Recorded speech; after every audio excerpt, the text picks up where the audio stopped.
J'ai été violée par mon frère à 6 ans. Il a continué jusqu'à mes 14 ans, parfois avec ses copains. Je n'ai jamais osé en parler à personne. À 18 ans, j'ai quitté la maison pour aller à Paris. J'ai essayé de trouver des points d'attache, mais je n'ai pas réussi. Je me suis retrouvée à la rue. À ce moment-là, j'ai commencé à prendre des habitudes pour essayer de survivre en passant de longues heures sur un banc, une marche, un trottoir ou à même le sol. J'espérais obtenir de la générosité de la part des passants, mais je n'ai rien obtenu.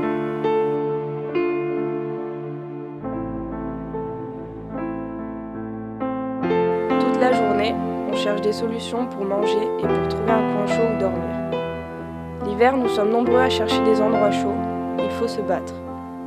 En tant que femme, il faut se cacher car nous sommes plus vulnérables. Mon instinct de survie s'est mis en route, je n'avais même plus honte de fouiller les poubelles. Elles étaient la seule issue à ma nutrition.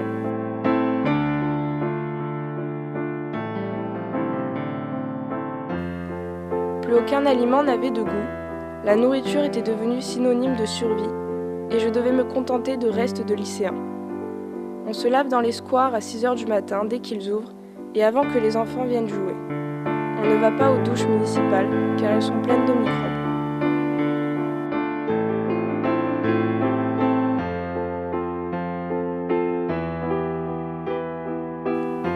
On réfléchit souvent au sens de la vie. On se demande pourquoi nous et pas un autre. Alors on pense à la mort. Mais on trouve toujours quelque chose auquel se rattacher. On garde espoir et on tente de trouver le sourire auprès de ceux qui l'ont.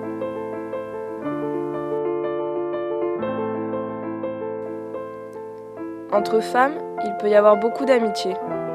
On se donne des tuyaux sur les endroits où on peut se réfugier et se laver. Et le fait de vivre la même chose, ça crée de vraies amitiés.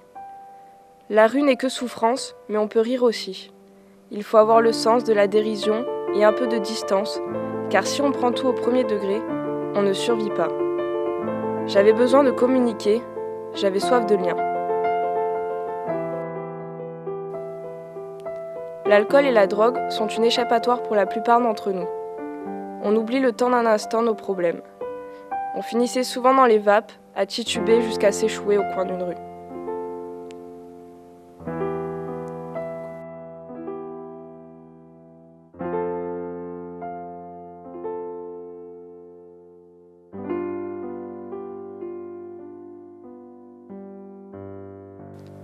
Il faut savoir que toutes les femmes sans abri se font agresser. Ce jour-là, cette porte est la dernière que j'ai passée. En France, 40% des sans-abri sont des femmes et toutes se font violer.